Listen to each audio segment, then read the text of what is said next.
올여름 에어컨은 있는데 켤 수 없었던 분들 많으셨죠? 정부가 단순한 기기 설치를 넘어서 실제로 전기요금 부담 없이 쓸 수 있게 돕기 시작했습니다.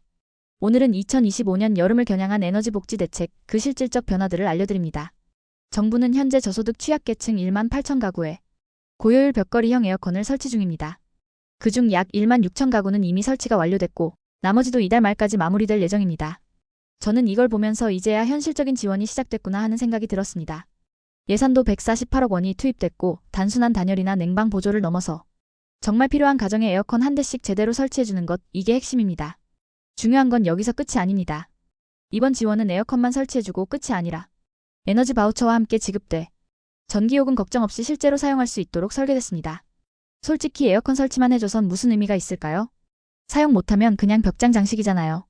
그래서 저는 이번 정책이 생활 속에서 체감할 수 있는 복지라고 느껴졌습니다. 설치되는 제품은 에너지 소비 효율 1등급의 벽걸이형 에어컨입니다. 관리도 쉽고 전력 소모도 적습니다. 전기료 걱정이 줄어들 수밖에 없는 구조죠.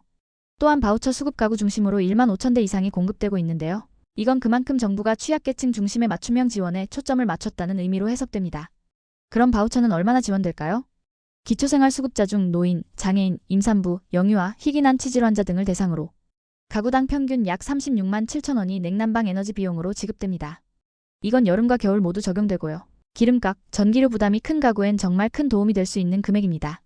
저는 이번 정책이 그동안 복지 사각지대에 있었던 어르신들, 혹은 장애인 가구처럼 실제로 더위에 취약하지만 대처가 어려운 분들께 직접적인 변화를 줄 수 있을 거라 기대하고 있습니다.